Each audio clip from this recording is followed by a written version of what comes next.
Hi friend, I just wanted to take a minute to invite you to our Lash Biz Babes Experience 2026.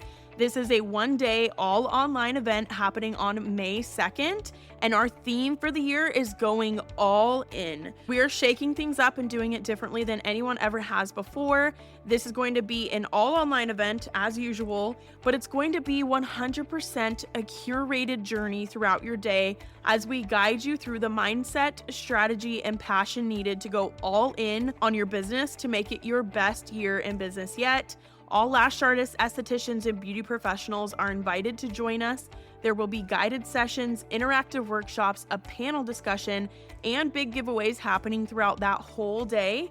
And tickets are on sale now for only $199. Payment plans are available. Let's go all in on our businesses for 2026 together. All the details and the link for tickets are down in the show notes below. I would love to have you join us online in May. Welcome to Lash Biz Babes, the podcast for solo beauty business owners who want to build a full clientele and create a business and life that they truly love. My name is Erica. I'm your host. I'm a lash artist turned beauty business coach, lash educator, and social media manager for salons and beauty businesses. I'm so happy that you're here. Let's go ahead and jump into today's episode.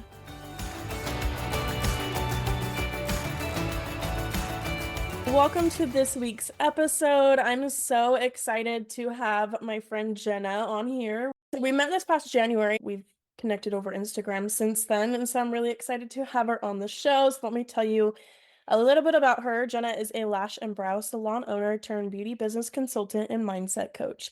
She helps beauty business owners build profitable and sustainable businesses. The beauty industry is exciting and ever evolving, and with her decade of entrepreneurship and salon owner experience, Jenna offers dynamic and customized support with elements of mindset and personal development work, along with business strategies to achieve your version of success. So Jenna, welcome to the show. Hi, Erica. I'm so excited to be here. And yeah, it's so nice to connect again after we met. I think that was almost a year ago now. Yeah, crazy. Yeah. It's gone by fast. Yes, I'm so excited to be here though to talk about all of these things today. Yes, I'm so excited to have you on the show. So tell us how you got into the industry. Oh man, I feel like this is a story of a lot of people. I tried college out and it didn't really go the way I wanted it to. I just couldn't find anything I was that passionate about or interested in.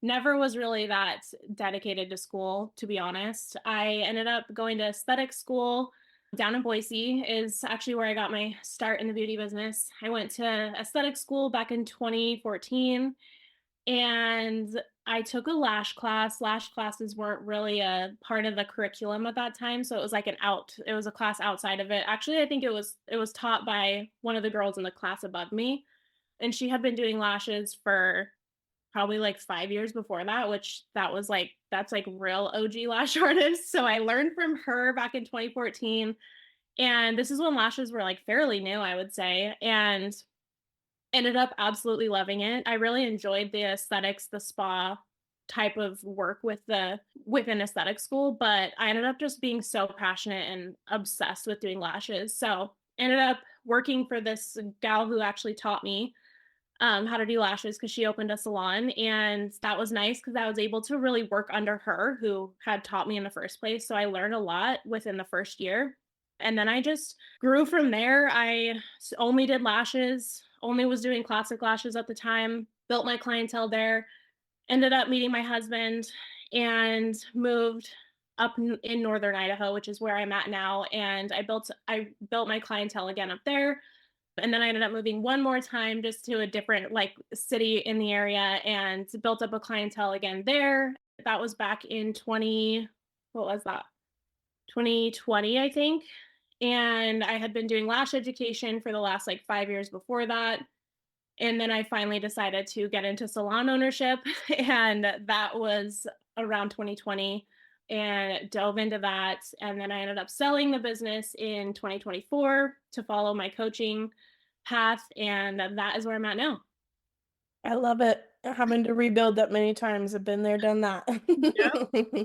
Teaches you a lot. It's very Yeah. helpful. Oh, absolutely. Well, and I feel like it's a little bit different each time and you learn a lot, but once you kind of know the basics, you can almost just really build a clientele anywhere. So, Exactly. what made you want to like jump into salon ownership? You've been solo for so long, so why then?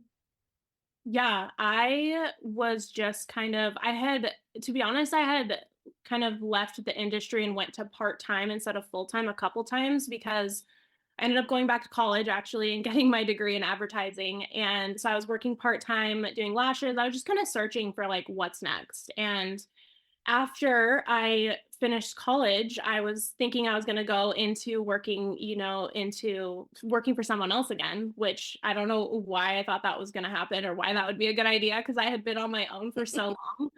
But I attempted and I did not enjoy it. I was doing lashes like part-time this whole time that I was kind of like figuring out what I was doing, which is such a cool thing I think about being in the industry is that you can, downsize if you want to and you can also grow if you want to. So, I ended up experimenting with a few different things. I had been doing lash education for a few years and loved it, but I just kind of looked around and I saw like where I lived wasn't really a place that people would want to come to or anything. So I couldn't really grow that into something that like of scale that I wanted to have. So I ended up researching salon ownership and that was something that I was like, I love the education part of being an educator with training for lashes. And I am really passionate about leadership.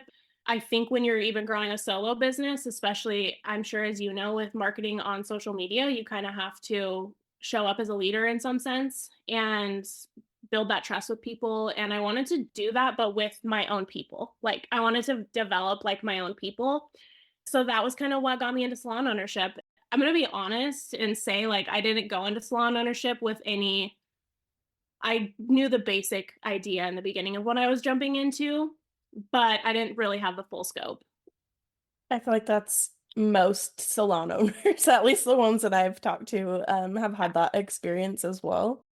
Definitely, I also think that I noticed a big gap in where I live for something like what I was wanting to create. And I'm all about filling a gap when it comes to business. So I definitely was like, this seems like a good, like this could work out. I could create something that is not available here. Yeah, absolutely. And that's really cool that like you recognized that too. I at least when I was younger, newer, whatever, I never really thought about like what's the gap, you know what I mean? Mhm. So I love that for you. And like knowing what you know now, what would you go back and tell like brand new salon owner Jenna who admittedly didn't know what she was really getting herself into? Yeah, there's a lot of things. We kind of talked about like when is a good time to make this decision, or I guess when's a good time to really jump into a different path with your business. Like once you've exceeded solo, what could be next for you? I'll share a few things I think is necessary to have. Yeah, please Um, do. like I said, like, I didn't know these things when I went into it. Like I said, I had a basic idea when I was jumping into, but now I kind of have the luxury, if you wanna call it that, of the experience of figuring it out, but I was, like, deeply committed and dedicated to making it work no matter what, and I do think that that's a very necessary quality if you wanna jump into salon ownership, especially if you're the person who's already in it and needs to make some changes to your operation, but in an ideal world, you already have a lot of experience building clienteles. I moved, like I said, and started from zero 3 different times and built fully booked clientele. So I was extremely confident in my ability to do that for other people. I had an employee based salon too. It wasn't a rental salon, it wasn't commission, it was an hourly employee based position. You really need to understand, like, even if it's a rental salon, the operations of the salon, specifically financially, understanding the numbers you need to know to grow and scale, but also marketing and advertising tactics. You're being super clear on your brand and having hiring processes and systems and processes for even the services, which I mean, you can simply pull from observing your process and documenting it, which is why it's great to have the experience of building clienteles. I think having a burning passion for leadership and developing people and growing talent is also very necessary. This is a big one that I think honestly isn't talked about enough, but the landscape of employment even with rental salons is really different right now. I think that potential hires that are dedicated and passionate, like the type of women that you want working in your business, are really craving a leader and an owner, not just a landlord anymore. It was important to me, and it's, I think, what keeps people around. And I know that's what successful salon owners are prioritizing as well. And also for an employee-based business, you really have to have a plan for moving from behind the chair. It's a huge source of overwhelm and stress in the beginning that I had from working in the business and not on the business. So I would go home at the end of the day and work, and then I would wake up super early before my son and work. And sometimes that is the reality of, owning a business, but I don't think it has to be that way when you have the right support and strategy in place beforehand rather than just scraping by and getting burnt out. Ultimately, I think salon ownership is just a high level move. I don't really recommend jumping into it until you have your ducks in a row. But also, if you're listening to this and it's your dream, don't take this as discouragement because everyone has different capacities for putting the work in. I absolutely loved it. It was hard, but I loved it. And I think just having support is really, really important, no matter what kind of support that is. I always made sure I had coaches throughout the whole time I was building because I wanted someone in my corner that knew what I was getting into so that they could help me and decrease the time it takes for me to like be successful with it. But one thing that you can do like today is to understand the numbers that you need to know, because that was a huge learning curve for me. Unfortunately, it's not as simple as just knowing like your revenue and your expenses, especially when you decide to hire team members and employees and renters. You really do have to know a lot more financially. I love that you say like knowing your numbers, because I feel like even for solo lash artists or solo beauty business owners, that's something that can be a sore spot of they're not even looking at their numbers. They don't know their numbers. So I think that's really important. And you gave so much helpful insights and advice on that. That could even just be a starting point, like you said, knowing your numbers in your solo business before you can decide like, okay, so if am I profitable now? And, being able to scale that. I think that's something that I've really learned this last year too. The concept of scaling and, your systems and your processes. And so I'm really glad that like you touched on all that because I feel like it's super, super important. Yeah, and all of that stuff, just what you're doing solo can just be documented so easily. Like, just observe what you're doing and write it down, and you have a process that you can hand to someone else to do. Yeah, with having like virtual assistants now, I'm like, oh my gosh, I actually have to get all this like organized and be able to pass this on to someone else who can like replicate it. I feel Mhm. like it's kind of similar, not exactly the same, but similar in a salon setting where you're trying to keep the quality standard up. That was my thing when I had other lash artists working with me, was like I was really concerned over the quality. Mhm. Yeah, and it's just like, it starts from the very get-go of you hiring too, just having a process, having expectations just laid out so there's no room for error really. And also when it comes time to have a conversation about the expectations not being met, it's not as emotional because you just have these things that are kind of laid out, and you're just like, you can just reference that stuff and say, this is our protocol, this is our systems, this is what I expect, and these are the ways you're not meeting it. How can we have you meet that? Yeah, I love that. When I worked in the salon, like as an employee before, that was one of the things I struggled with, was like having a really good leader as a boss or like as an owner. I mean, I worked in a franchise, so it's different than like a privately owned one, but Mhm. so I worked for, and it's nothing wrong with them. I'm not like, no, nothing crazy here, but I worked for Amazing Lash Studio. There's a lot of pros and cons to it. I had Mhm. some good experiences, some not great experiences, but I feel like you have that anywhere you go, right? Oh yeah. But our owners specifically were not from the beauty industry. They were brand new to it and bought into it to make money. It was their Mhm. retirement money that they used to make money off of, right? As an investment, which is great. Like that's wonderful. But the leadership, at least when they first opened while I was there, I don't feel like was very strong. Mhm. And I mean, I think that's such an important part of salon ownership, like just from an employee perspective too. Like you were saying, a lot of employers are like craving a really good, strong leader. Like I could not agree with you more on that. I wish when I was starting out that there would have been like a better salon like you've owned before, where they really care to like help you grow and develop. And I think that that's really important as a salon owner or a business owner who has a team underneath of you is leadership and cultivating that team Mhm. environment where you're all working to help each other grow and do better. Yeah, I'm so passionate about this topic because specifically in the beauty industry, it's a huge gap. Like I talked about, there's a huge gap for that type of environment, that type of work environment. And we also know that there's so much room for growth in the beauty industry. So there are people out there who want to grow inside of someone else's business as long as you're a great leader, you know?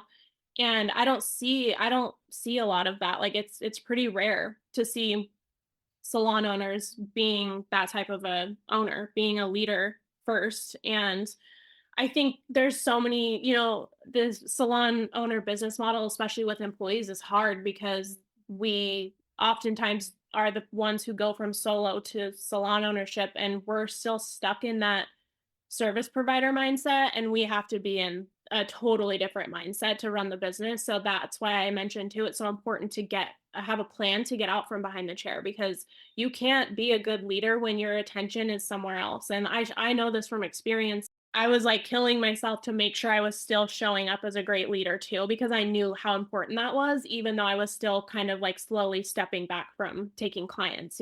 Balancing both of those it's pretty hard.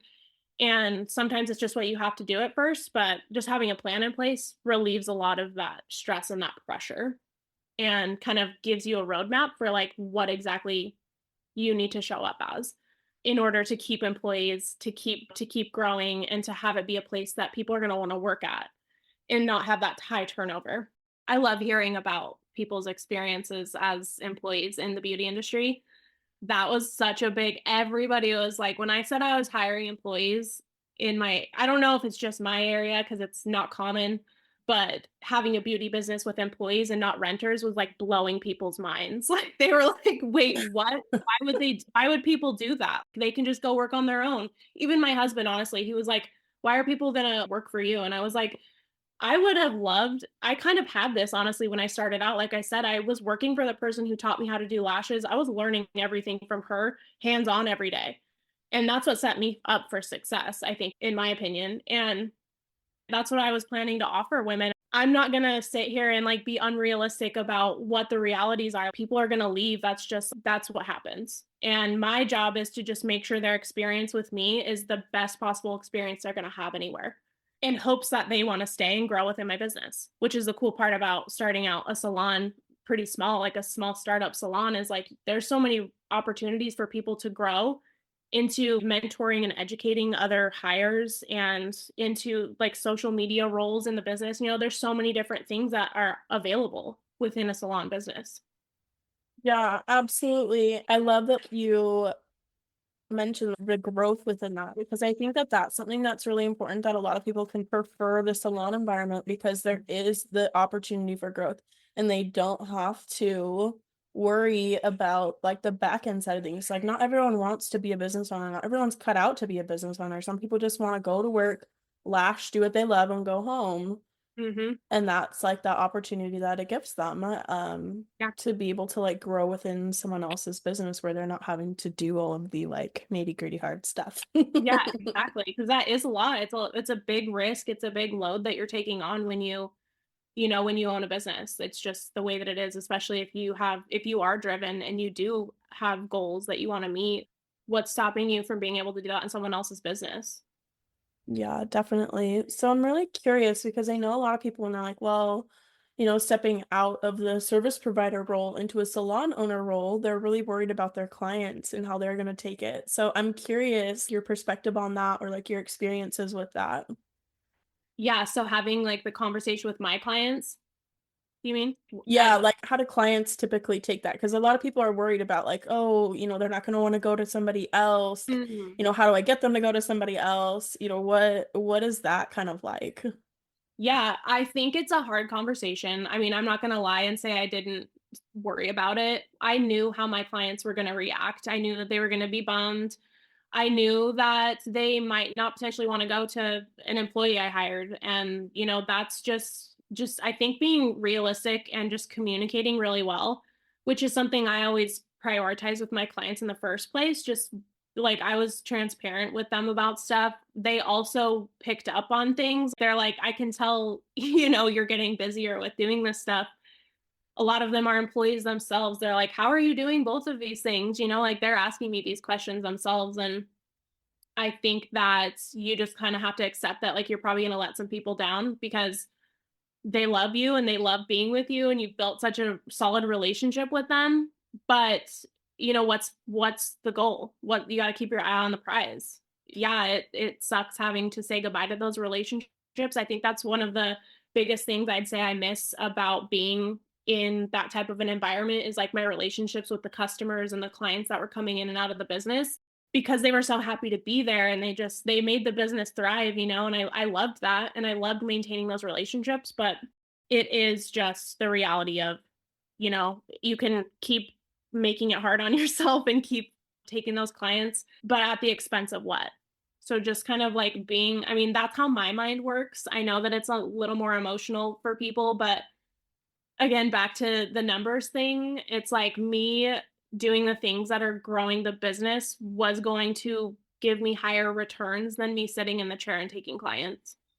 Yeah, well, it's kind of just like, okay, this is the close of this chapter and the open of a new one, and let's say like grieving it, but in a sense of like let yourself feel all those things. Yeah, Yeah. be like ready to take on a new thing. Well, and I'm sure you probably still saw some of the clients in and out every now and then, right? Oh, yeah. Yeah, definitely. And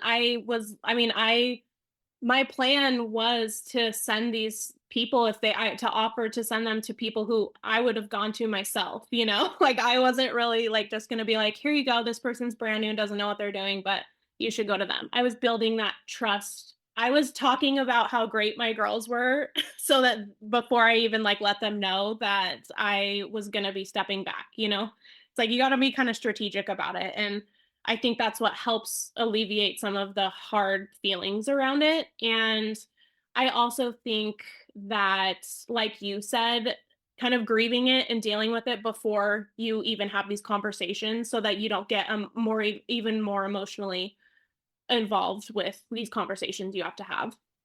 Yeah, I like that you were like, "Oh, I talked up on my girls beforehand." It's like, yes. Well, then they like already have a good opinion of them. They think highly of them. They're more, yeah, I like that. Very strategic. Look at you go. So you owned the salon for a while, then last year, was it last year or the beginning of this year? Beginning of this year. Beginning of this year, decided to sell. So I'm so curious, what was that like? How did you make the decision that it's time to sell and pivot into something new? Because I know for me, when I hit that point, it can be kind of difficult of letting go. Because obviously, I mean, when you're growing your salon or you're growing your solo business, it's like that's the goal. That's what you've been working towards for so long. It's like, how do you let go of that and pivot into something new? Yeah, I first I did take a lot of time to think about it because I didn't want to make any rash decisions, especially because I enjoyed my salon business so much. I'm so passionate about the leadership aspect, and my background in marketing and advertising was that made the job really fun for me too. And honestly, I'm just addicted to making something work, like moving the pieces around and strategizing. So, I ended up growing the business quickly. Within 18 months, we got to six figures with a healthy profit margin too. And I had such a strong foundation in place to continue to scale it. And I was seeing the success that was happening. Yet I was feeling a little bit of a glimmer of feeling like I was losing my passion for it. And I blamed it on the burnout. I blamed it on these things that I needed to change in the business. And I worked on all of that stuff to move it and like move things around and see how I can make it work. I had also started one on one coaching around that time too, which was like probably about 7 months before I sold it. I was doing that and running the salon and taking some clients still, which I had scaled back a lot with clients. So I was like, oh, now I can make room for coaching. So I ended up replacing like one thing with another. And when I was already feeling a little burnt out, but I realized I was good at coaching and I was really passionate about developing my business coaching clients and their businesses. And I definitely had moments of thinking I could do both. So I ended up asking myself, like, what would it take of me to make both work? And then I started to notice some patterns that I didn't really like the example of being in hustle mode and kind of giving a little bit of myself to everything instead of giving everything of myself to one thing. I think ultimately I was just like, okay, I have this branch of my business coaching that was doing well, and I felt instinctively like that was my calling. So, I went from solo to being an educator to salon ownership, and everything I learned from a decade of that is really useful. And the leading and the strategizing and teaching is what I'm really good at. So I wanted to put it to use to help other beauty business owners build their big dreams like I had done. And I also was thinking about like this direction also fit into the lifestyle I wanted so badly that I really neglected to acknowledge when I chose the salon owner route. I was commuting an hour each way every day because I live in a really small farm town. So I wasn't able to be home. I wasn't able to be present as a mom and a wife. So the lifestyle I saw available with expanding my coaching business was pulling me in that direction too. So, I mean, long winded way to say, I think when you're invested in something and you've considered what would it take from all angles so that you can strategically decide if it's worth it for you and you can give it some time to also think and ruminate on and not just act because you're temporarily experiencing something hard. And being really clear on what success looks like for you, that's a big thing too. And if you have a clear path for another direction moving forward, I really think those things can help you know if it's a time to pivot or not. I love just like the level of self-awareness that you had through all of that, of just recognizing these things within yourself. Because that's always the first step to changing something, right? Is self-awareness of whether it's like a habit of yours or it's time for a big change in life. Mhm. And that can be really hard for people to develop too sometimes. I love hearing that as an example in play of like, oh, I was recognizing this within myself. Oh, I was recognizing that, I was feeling this way or not doing this or doing this, all that. I love that. I feel like a lot of people who are listening might be able to relate to that in the sense of like, I mean, I can relate to what you said in the sense of kind of feeling pulled in a new direction and like feeling it on my heart to pivot into something different. And I'm curious, did you ever feel, and not in a bad way, but just like a level of resentment of having to go in to the salon, especially where you're driving a lot and you're still taking some clients a little bit? Because I feel like that's kind of a point that I hit too, where it's not resentment towards my people. I loved my people. I love my clients. I still have really good relationships with quite a few of them and talk to them regularly. But it was just like this level of resentment of like, "Ugh, I'm just dreading having to go in to the salon and be there so much and be away from home and like just kind of ready for that new path." I'm curious if you experienced any of that too. That is such a great question. Let me think. I don't know if it was resentment because I have this thing about me that if I'm committing to something, like I'm going to do it and I'm not going to no, it's no one else's fault but my own. Like I feel that really deeply. I also think that I don't know if it was resentment, but when you have employees, it's like there's times where things don't go the way they're planned. And so like for an example, someone not coming like getting sick or something and it's like in my rational mind, that's not something to be emotional and upset about. But with feeling overwhelmed and not super clear on my direction, that would stress me out like deeply. That's a kind of a scenario where it's like I don't know if it necessarily was resentment, but it's like maybe it was. I don't know. I've spent a lot of time thinking because I sold the salon back in April. I spent a lot of time working through like feeling like I'm a failure because I sold it. Those are the mindset things I really had to work through a lot because on paper it was very successful. I sold the business and made profit from it and made profit from the business that I built in the meantime. But it's like when you change directions, there's a lot of things that come up that you kind of like, I have all this hindsight now of like everything we're talking about. And I honestly haven't considered if it was a resentment thing. So that makes me say no, I didn't experience resentment, but there were a lot of other like negative feelings around the business. I loved the business. I just didn't love my life because I think I was in a situation where I had another option and I was seeing that other option as my kind of like way out. And so I don't know if I necessarily have that resentment for it because it's like I was just kind of like, what can we do differently here? I guess I'm answering your question in a very long way because Okay. I'm feeling this out as you're like as I'm answering. I'm just it was that's a really good question.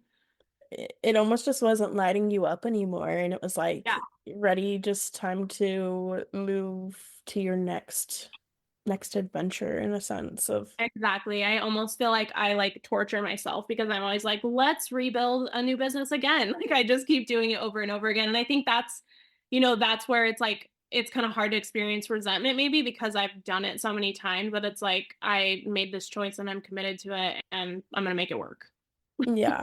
Oh yeah, absolutely. And yeah, I think for me I kind of just felt like I was just ready for the next thing, Hmm. and pulling myself back into the lash business still wasn't getting me there. Exactly. Yeah. It's like when And you so it was like just hard.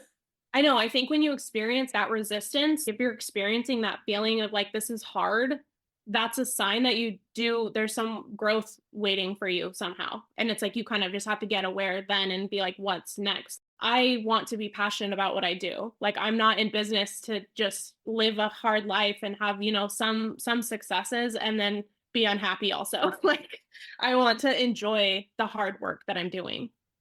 Yeah, I love that. And especially just because I feel like I relate to it so much too, and I'm sure other people can. Of Well, and also just there's not a set path either. Like you were saying, like what does your success look like? It can look different for everybody, and I feel like it kind of molds and evolves as your life changes too. Because like you're saying, I saw this certain lifestyle that I wanted to live, and I saw this path that could get me there that I can 100% relate to that. Whereas like I knew I wanted to live my life in a certain way, and I could build a business that supported me to do that. And Mhm. I think that that's exactly kind of almost a missing piece for people. Like they feel like they have to stick with it. It has to be so hard. And it's well, kind of like a mindset thing, like you're talking about. Like you work with a lot of salon owners and help them through those things too. I love It's that you incorporate that. Yeah, I mean, a lot of what we're talking about is like it's just your own limitations that are you're kind of like unconsciously putting on yourself. So, my working through my feeling like I failed because I ended up selling this business that I thought I was going to have for the rest of my life. That was a big thing that took me months to really kind of work through. Like I was like, why does this feel like a failure? Everything worked out great. Like why do I feel like, why am I Well, torturing myself and it's like so interesting too, because we feel like, oh my gosh, you're a failure, but other people would look at that and be like, oh my gosh, look how successful she is. She grew this salon and sold it, and like now got her coaching business. People look at that and like, oh my gosh, that's amazing. Like that's so cool. She's so successful. And then like I don't know. Like that's just like a metaphor, right? For like all kinds of different situations in life of we are feeling one certain way and other people are looking at like, oh my gosh, look how successful, like that's such an inspiration. You never know who you're inspiring, right? Yeah, seriously, that's so true. That's why I took a minute away from the beauty industry because I felt a little bit burnt. I just was burnt out by the whole concept of the beauty industry. There's just so many feelings around it. And going back to my feeling of failing in the industry because I sold the business and all that stuff, it was just stuff I had to work through that now I'm so committed and passionate about helping other beauty business owners. I want to help them be able to see what's possible and also it can align with what you want for your life too.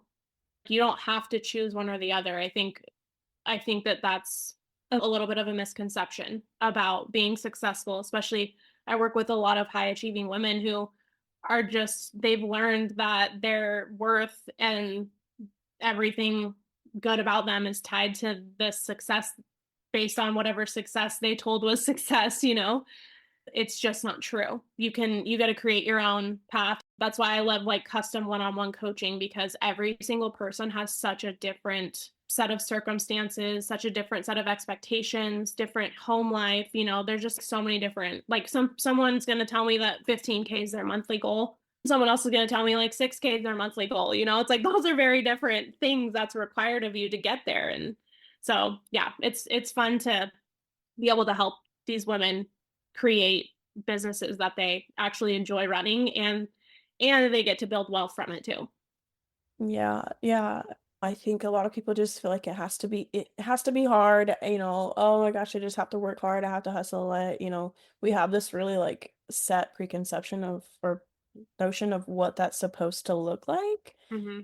or what that's supposed to feel like. And I think that's really freeing to be able to decide that, okay, this is how I want to feel in my business. I want to feel lit up in it and I want to feel passionate about it. Not that it won't ever be hard and not that you won't have to work hard, but you do get to kind of decide how you want to feel or how you want it to be set up. And like the freedom of being able to create in that way is I love that, Yeah. and, I've really explored that a lot myself in the last year, so it makes me happy to see people like you helping others be able to do that within our industry now too. Yeah, I believe literally anything is possible. It's your mindset and what you're willing to do. Like those are the two things that it comes down to. Yeah, yep, absolutely, I love that so much. So, any last tips or advice or insight for someone who's maybe considering salon ownership? I know that's kind of broad and you probably have like so many things you could say, but So if someone came to you and they're like, Jenna, I kind of want to open a salon, I'm unsure, what would you tell them? I mean, my first question, like if this is a client coming to me, I would say, what do you want out of it? What's your big vision? And I'm always going to be realistic about the timeline. I had wished someone had been realistic with me about the timeline, about how to create, the success that I had my big vision for. So, yeah, I mean, I always start my relationships with my coaching clients off with getting to know what their personal priorities are and getting to know what their big vision is, and yeah, getting familiar with that stuff, what definition of success is for them. Yeah, I think that's super, super important because I mean, that gives you the vision. That's what you're working towards, right? It gives you like the bigger picture. So I love that you incorporate that with your clients. And I think that that's really good advice because I mean, it is a big kind of scary step. It's something new. And I don't know, in my experience, it's when you're starting new businesses and you're pivoting, it's like your same industry, kind of different business. You're almost like a beginner again. You're starting over again, which can be scary for a lot of people. Well, I appreciate all of your insight on that. One last little question for you. Do you have any like books that you're reading right now or books you've read in the past that you would recommend? Oh man, I just came off of like I was deep into my personal development for the last 6 months. So gosh, It I'm can be trying to think. personal development. That's okay. I'm a personal development book girly, and I obviously ask this for the listeners to get recommendations too, but it's almost like a a selfish thing, but like I personally just want to know what everyone's reading. Yeah. So part of why I ask that. You want to know what's a really good one? I Let's just hear it. thought of Relentless by Tim Grover. Okay. And also he has another book called Winning by Tim Grover. He was a trainer for like Michael Jordan and Kobe Bryant. Okay, And cool. he talks a lot about what's required of you when you want to like be the best. Y- That hits home for me because I go into every choice that I make career wise, wanting to be the best at it. And it can be really hard on you. And I think having some perspective on that is nice to almost to like kind of validate like these feelings that you have. Like I think it's kind of a I won't get into it too much, but those are good That's recommendations. great. I love it. I think a lot of those things are like universal no matter like what type of business you're running or Mhm. if you're obviously if you're an athlete, if you're a business owner, there's a lot of those concepts that are the same. So I'm gonna Yeah. add those to my list Yeah. because I like to be the best too. I always search for it. I try. I've listened to those books both 2 or 3 times, honestly, and they're pretty deep, but and, like, kinda hard, like, I guess, like, I don't know if aggressive's the right word, but it's just kind of validating to hear someone talk about it in a way that's like, "Oh, I'm not weird, like, I'm not Not the only wrong one. for wanting to, like, work hard," which is kinda hard to balance when you're a mom, like, I know Yeah.